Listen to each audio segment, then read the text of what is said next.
জাতীয় সংসদে আবারও দেখা গেল তীব্র রাজনৈতিক উত্তেজনা। এইবার মুখোমুখি অবস্থানে হাসনাত আব্দুল্লাহ এবং তারেক রহমানকে ঘিরে আলোচনা। সংসদে দাঁড়িয়ে হাসনাত আব্দুল্লাহ কড়া ভাষায় বলেন, বিএনপি দেশের জন্য ক্ষতিকর একটি শক্তি, তারা মানুষকে ভালো থাকতে দেয় না। তিনি আরও অভিযোগ করেন, দেশে দিন দিন বিদ্যুৎ সংকট বাড়ছে, নিত্য প্রয়োজনীয় জিনিসের দাম বাড়ছে, আর এর পেছনে রয়েছে ভুল রাজনৈতিক সিদ্ধান্ত। তার মতে রাজনীতি প্রতিহিংসা বাড়ার কারণে সাধারণ মানুষই সবচেয়ে বেশি ক্ষতিগ্রস্ত হচ্ছে। এই বক্তব্যের পর সংসদে তৈরি হয় উত্তপ্ত পরিবেশ।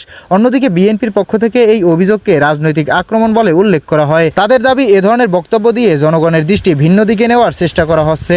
সব মিলিয়ে সংসদের ভেতরের এই তর্ক বিতর্ক এখন রাজনৈতিক আলোচনায় পরিণত হয়েছে। এখন প্রশ্ন হলো, এই দোষারোপের রাজনীতি কখন শেষ হবে? বিদ্যুৎ সংকট, দ্রব্যমূল্য, এসব সমস্যার সমাধান আসলে কোথায়? প্রিয় দর্শক, আপনার কি মনে হয়? কমেন্টে আপনার মতামত জানান। আর ভিডিওটি ভালো লাগলে লাইক, শেয়ার এবং সাবস্ক্রাইব করতে ভুলবেন না।